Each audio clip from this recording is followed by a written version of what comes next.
Vamos lá para mais um encontro de perguntas e respostas. Começa agora mais um Entre a Gente.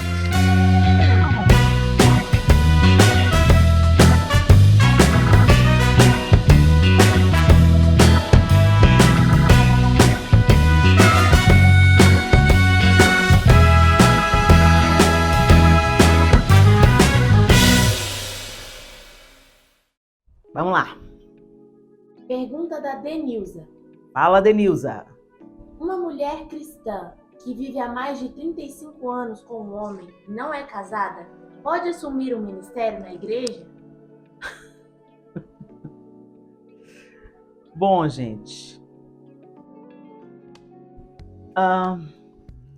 eu acredito que não. Eu, Helena, acredito que não. Por quê? Porque tem alguma coisa que não está resolvida na vida dela. Como é que a gente vai assumir um ministério na igreja? E é alguma coisa que ela pode resolver, não é? Ela já está junto com uma pessoa há 35 anos. Por que não se casam? Essa situação não é do agrado de Deus. Não é do agrado de Deus. Então, uma pessoa começar a ocupar um lugar de serviço no reino, de serviço na igreja, né? Quando ela não é um exemplo nas coisas triviais. Então, por exemplo, quando você não se casa, você está numa situação de desobediência à palavra de Deus. Ah, mas o meu marido não quer se casar, a pessoa com quem eu moro junto não quer se casar. Então, esse é o principal alvo. É você orar para que o coração do seu marido, da pessoa que vive com você, seja inclinada. Quer dizer, eu não sei nem se é sobre você, né? Se você está fazendo essa pergunta sobre você ou sobre uma situação que você conhece na igreja. Mas o ideal é, se eu sou uma pessoa que tem uma coisa que eu preciso resolver na minha vida, eu tenho o poder de resolver isso na minha vida, e não resolvo, eu estou em desobediência. Não, Helena, mas não é ela, ou não sou eu. O marido é que não quer. Então, o alvo é orar por esse marido, a fim de que ele concorde com o casamento, a fim de que você possa, ou a pessoa que você está se referindo, possa servir na igreja. Gente, o lugar de serviço na igreja não é um lugar de glamour, é um lugar de exposição, é um lugar difícil. Quando Eliseu fala para Elias que ele quer porção dobrada, Elias fala com ele assim: você pediu dura coisa. Às vezes as pessoas pensam que trabalhar na igreja ou ter um ministério na igreja é um lugar de status, de fama. Não, gente. É um lugar de renúncia.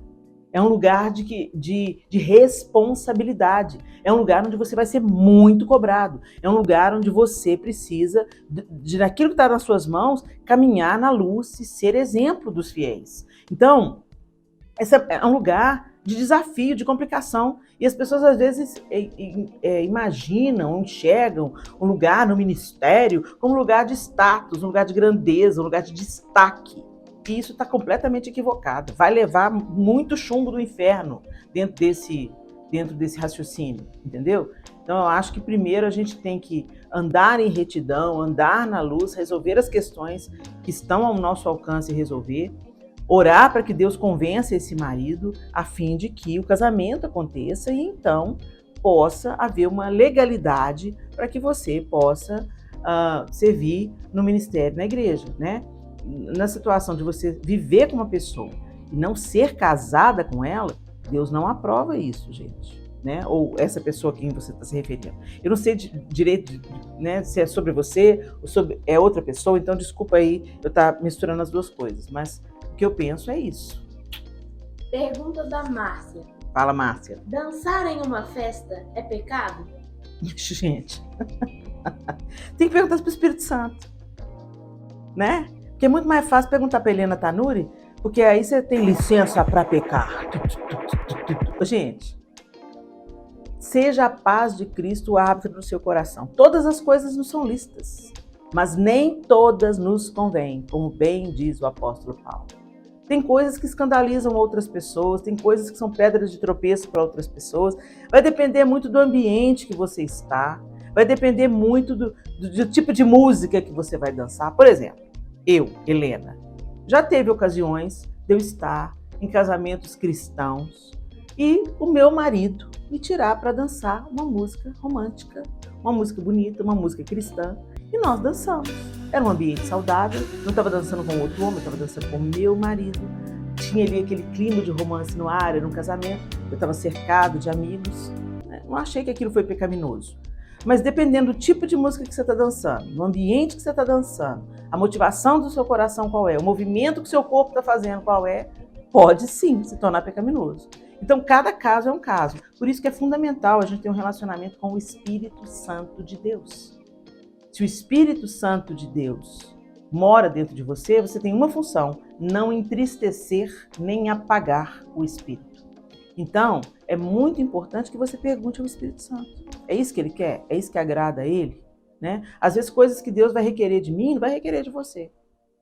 E se dançar faz o outro tropeçar, pensa 2 vezes. Ah, não, mas o que eu vou fazer tudo para agradar os outros? Não, gente, é testemunho.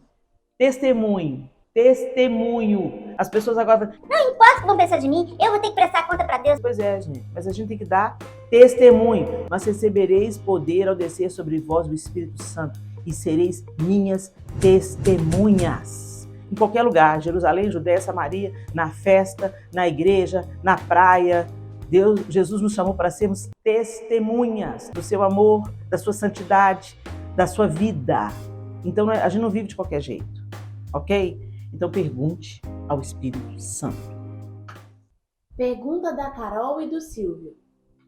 Fala. Depois de anos de tratamento, fizemos uma fertilização in vitro. Os embriões têm doenças genéticas e 10 médicos e geneticistas não indicam a implantação dos embriões, sob risco da saúde da mãe. Estamos no impasse do descarte dos embriões. A palavra usada pelos médicos é descarte. Mas qual o seu conselho bíblico? Bom, a Bíblia não prevê isso, né, gente? Isso não está na Bíblia. Fertilização in vitro não está na Bíblia, ok? Então, é muito delicado. Por isso que é tão delicado, gente, quando o homem começa a brincar de ser Deus. Eu reconheço a ciência, eu respeito a ciência, mas por isso que em todas as coisas a gente deve ser obediente a Deus. Fez a fertilização, o embrião já existe, então ele não pode ser descartado. Essa é a minha opinião. Ele não pode ser descartado. Os médicos podem usar essa nomenclatura, entendeu? Mas é uma vida? É uma vida. Já houve a fecundação, o óvulo já encontrou com o espermatozoide, então, à luz daquilo que a gente entende, já é uma vida. No momento da concepção, já há vida. Então, nesse caso, ele deve ser implantado. Se Deus não quiser que esses bebês, que essa gravidez, essa gestação evolua, ele mesmo vai interferir com a sua boa mão. Ou vai manifestar um grande milagre. Ou vai dar para vocês a oportunidade de criarem essas crianças atípicas. Porque se fosse numa fertilização normal, você iria abortar? Se a fecundação tivesse acontecido por causa do encontro sexual e os médicos detectassem que os embriões estavam tendo um problema genético comprovado, você ia abortar? Não, né? Acredito que não. Porque para a gente, a vida desde a concepção. Então, por que você vai descartar o embrião se ele já é um embrião? Então, ele deve ser implantado. É a responsabilidade de quem assumiu um tratamento para ter filhos. Gente, é por isso que é uma questão muito delicada. Tem várias nuances. E eu entendo a aflição das mulheres e dos homens que querem a todo custo se tornarem pais e mães. Mas então a gente tem que comprar o projeto por inteiro. Não dá para a gente manipular, descartando ou não, se é no modelo que a gente quer, veio do jeito que a gente quis ou não. Da mesma forma que se tivesse acontecido a fertilização de uma maneira natural, não seria adequado o aborto, mesmo que os médicos constatassem que essas crianças tinham algum tipo de déficit de desenvolvimento. Da mesma forma, o embrião, se já houve o encontro do óvulo com o espermatozoide, já é um embrião, ele deve ser implantado. É o que eu penso. A gente não brinca com a vida não, gente. Vida é vida. Crianças não são coisas, produtos que a gente pega no armário e escolhe o que a gente quer. A partir do momento que você, minha linda, e seu marido decidiram entrar nesse projeto da ciência de fertilização in vitro, eu não demonizo isso, de jeito nenhum. É o recurso que muitos casais encontram. Mas então que se assuma toda a responsabilidade sobre esse passo tão sério. Pergunta da Leidiana. Helena, por que hoje alguns pregadores estão pregando que o dia do Senhor é só no domingo? Tem essa mudança na Bíblia? Ih, gente, isso é uma questão doutrinária que eu gastaria aqui uma meia hora para explicar tudo. O domingo é o dia do Senhor para os cristãos, porque o domingo é o dia da ressurreição. Ah, não, foi gerado por causa do calendário lunar, solar. Ah, não, e tantas especulações sobre isso. Mais importante do que se é para guardar o sábado e para guardar o domingo, a gente tem guardado mesmo. Que o negócio é o seguinte, gente, vamos ser sinceros, a gente não está guardando nem o sábado nem o domingo, entendeu? O domingo a gente usa para fazer as nossas coisas. Por exemplo, quando você olha no modelo judeu de guardar o Shabat, o que eles fazem no Shabat? Eles se recolhem, eles vivem em família, eles exaltam a figura da mãe, eles exercitam o olhar, o pai exercita nos filhos, desenvolve nos filhos um olhar generoso para com a mãe daquela família, porque ela é aquela que cuida da família. Ele lê Provérbios 31 para os filhos, falando que a mãe é uma mulher virtuosa. Eles se afastam de toda a tecnologia, eles dedicam aquele dia para ensinar a lei, a Torá, para suas crianças pequenas. A gente está guardando o sábado ou o domingo? Guardar o sábado ou o domingo não é só ir na igreja, não, gente. Guardar o sábado ou o domingo é tirar um dia exclusivo para o Senhor, para agradá-lo, para agradecê-lo, para bendizê-lo, para ensinar, para inculcar nos nossos filhos, para comungarmos na igreja, para estarmos juntos na reunião da igreja, para termos um tempo de adoração em casa, um tempo de adoração coletiva. Então, não dá para a gente falar sobre o dia certo, é sábado ou domingo, sendo que a gente não tá sendo aprovado em nenhum dos dois. Fica aí a hashtag, fica a dica, entendeu? Vamos parar de olhar muito para aquilo que é aparente e vamos voltar aos fundamentos. Vamos realmente fazer ou do sábado ou do domingo o dia do Senhor. Parar o sétimo dia e bendizermos ao Senhor. O seu sétimo dia é o domingo, por uma convenção de calendário, porque foi decidido isso, porque o mundo inteiro, a grande parte das igrejas cristãs param no domingo, o comércio fecha no domingo, no Ocidente o comércio fecha no domingo. Então, que esse domingo seja o sábado, que esse domingo seja o dia que se vive para o Senhor, que se agradece ao Senhor, que se priorize o Senhor em todos os feitos. A gente tem que estar mais atento a isso do que, de fato, se é sábado ou é domingo, porque a gente não está conseguindo guardar nenhum dos dois. Então, vamos pensar nisso aí. Pergunta da Karine. Gostaria de saber o que você, como pastora, diria para as igrejas que não consideram o chamado pastoral para mulheres? Sejam felizes. Gente, eu não estou muito importando com o título, entendeu? Eu quero servir Jesus. Pregando a palavra, fazendo faxina, lavando um banheiro, cuidando da minha família, entendeu? As pessoas estão muito, muito preocupadas com títulos. Eu fui ungida pastora por um homem que eu respeito muito, pastor Márcio Valadão. Eu e meu marido recebemos um óleo sobre as nossas cabeças e uma ordenança para a gente pregar o evangelho e servir ao corpo de Cristo, anunciando a palavra de Deus. E temos obedecido isso. A gente tem questões muito mais graves na igreja para serem discutidas, sabe? Tem coisas muito mais graves para a gente estar se ocupando delas do que se a mulher pode ou não exercer um chamado pastoral. Eu acho que tanto homens como mulheres devem servir ao Senhor com tudo que têm, com tudo que são, com seu tempo, com seus dons, com seus talentos, sem se importarem tantos com títulos. Não estou renegando o meu título, mas não é o título que faz de mim uma cuidadora de pessoas ou anunciadora do Evangelho de Jesus Cristo. Quem fez de mim uma anunciadora do Evangelho de Jesus Cristo é o Espírito Santo de Deus. Quem me capacita para eu falar é o Espírito Santo de Deus. Quem me dá sabedoria para eu aconselhar pessoas, eu atender pessoas, visitar pessoas, é o Espírito Santo de Deus. Não é sobre um título, é sobre uma vida aos pés do Senhor. E tem assuntos que realmente não produzem absolutamente nada de bom na igreja, a não ser mais demandas do que nós já temos, mais discórdias do que nós já temos. Tem assuntos muito mais importantes para serem abordados na igreja do que ministério feminino, sabe? Honestamente. E eu sou grata a Deus por Ele ter me escolhido para anunciar o Evangelho ao lado do meu marido, ao qual eu sou submissa e debaixo da liderança que caminho. E tenho vivido dias maravilhosos nesse serviço voluntário ao reino de Deus.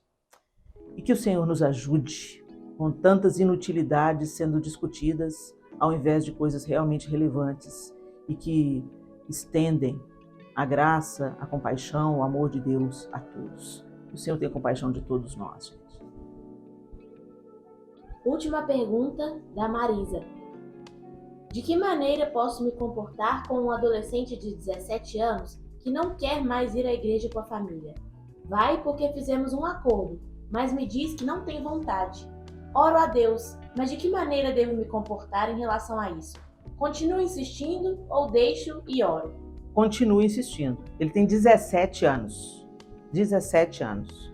Que não haja nenhum tipo de violência verbal, que vocês consigam... Que bom que você falou. Há um acordo, né? Que bênção. Há um acordo. Ele está debaixo da sua autoridade, debaixo do seu teto, e você deve insistir. E já que ele começou a apresentar alguma resistência, procure compreender o porquê dessa resistência. É porque ele não se sente acolhido na igreja? É porque ele está se sentindo atraído pelo tempo que ele está vivendo? É porque ele não concorda com algumas coisas? Então, vale aí os pais não apenas insistirem, mas compreenderem o que está levando esse garoto de 17 anos a não querer mais ir na igreja. Ele não concorda com o ambiente, ele não se sente acolhido, ele está sofrendo bullying no ambiente da igreja, ele não concorda com algumas coisas que ele vê lá dentro. Talvez seja a hora até da igreja, do pai, da mãe, repensarem, né? Eu já conheço pais e mães de adolescentes que às vezes até mudaram de comunidade de fé para que o filho tivesse uma experiência com Cristo. Então, às vezes a gente está numa igreja, a gente se identifica com aquela comunidade de fé, mas os nossos filhos não. Então tem que buscar. O importante é eles terem um relacionamento com Jesus. Então, ore pelo seu filho, faça da sua casa um ambiente de fé, não apenas a igreja no final de semana. Faça do seu lar um ambiente de fé, um ambiente de testemunho. Seja um referencial de Jesus, você e seu marido, sejam referenciais de Jesus para a vida dos seus filhos. Eles veem vocês orando, eles veem vocês lendo a Bíblia, eles veem vocês conversando sobre as coisas da fé, ou eles veem vocês descendo a lenha na igreja e agora vocês querem que ele vá na igreja. Então, tudo isso, gente, está em jogo agora. Não é só uma questão de vai ter que ir sim, você está debaixo das minhas regras, debaixo do meu teto. Não, não é só isso, não. Tem um acordo? Não, filho, vamos. Porque a fé vem pelo ouvir e ouvir a palavra de Deus. Então é importante ele ir na igreja? É importante ele ir na igreja. Se você tira a brasa do braseiro, o que acontece com a brasa? Esfria. Isso é com qualquer pessoa, com qualquer idade. Acontece com os adolescentes, acontece com a gente também. Então eles precisam de estar comungando com pessoas que também estejam buscando a Cristo. Mas talvez o ambiente que ele esteja hoje seja um ambiente com o qual ele não se identifica. Então é importante você conversar com ele e tentar ouvi-lo. Filho, por que você não está querendo ir na igreja mais? Ah, porque eu não acredito nas coisas que estão ditas lá. Ai, tá bom. Então, por que você não acredita? Quais são suas dúvidas? E vai buscar respostas, minha linda. Vai se aprofundar nas escrituras. Vai mostrar a fé que você tem, o relacionamento que você tem com Deus para o seu filho. E vai orar por ele, para que o Espírito Santo o convença da justiça, do pecado e do juízo. Para que ele tenha uma experiência de novo nascimento. Porque Deus não tem neto, não. Não basta seu filho frequentar uma igreja. Ele precisa de ter uma experiência com Cristo e nascer de novo. Porque senão, assim que ele tiver a maioridade, ele vai. Aí você não vai poder mais segurá-lo. Assim que ele já pagar suas próprias contas, se tornar independente, ele vai falar, não vou. Aí você vai poder fazer muito pouco. Então agora é a hora de você fazer, agora é a hora de você se aprofundar, agora é a hora de sair do raso, agora é a hora das suas convicções serem ainda mais fortalecidas, agora é a hora de você comprar boa literatura para o seu filho, agora é a hora de você ter o conselho de um líder de jovens da sua igreja, agora é a hora de você orar ainda mais pelo seu adolescente, agora é a hora de você estar aberta para as dúvidas, para as perguntas, né, e ter paciência com essa fase de transição que ele está vivendo. E agora é a hora de você talvez estar até disposta de levá-lo a uma outra comunidade de fé para ele ver se ele consegue uma melhor integração e identificação. Porque o adolescente ele busca muito isso, né? Ele busca muito se sentir integrado ao grupo. Se ele está tendo uma dificuldade com o grupo de adolescentes da igreja que você frequenta, dificilmente ele vai permanecer. Então tem que buscar um ambiente facilitador para que ele encontre a Cristo, para que ele tenha uma experiência de novo nascimento e não apenas ser um frequentador de igreja. Espero ter respondido você, tá bom? E acabou mais um Entre a Gente, mas você pode deixar aqui nos comentários a sua sugestão, a sua crítica e também a sua pergunta. Então deixa pra gente aí a sua pergunta, porque ela é muito importante e ela mantém esse programa acontecendo. Vale lembrar que é importante você destacar a sua pergunta, que tem gente que comenta e no meio coloca a pergunta. E antes de você fazer a sua pergunta, vale também você dar uma conferida nos Entre a Gente que eu já postei, porque tem gente que está repetindo pergunta que eu já respondi, gente. E eu vou dar prioridade para perguntas que eu ainda não respondi, tá certo? Então, antes de você deixar a sua pergunta, dá uma conferida, vai escutando no carro o Entre a Gente, passar os programas passados, para você ver se a sua pergunta já não foi respondida, tá bom? Se você ainda não me segue aqui no canal no YouTube, se inscreva aqui, deixa o seu joinha, porque isso ajuda a gente. E também você pode acionar o sininho de notificação para você receber a notificação quando tiver um conteúdo novo disponível para você. Eu espero que esteja sendo bênção na vida de vocês, como está sendo na minha. Grande beijo e a gente se encontra na próxima quarta-feira, com a graça e a bondade de Deus, para mais um Entre a Gente. Até lá, se Deus quiser.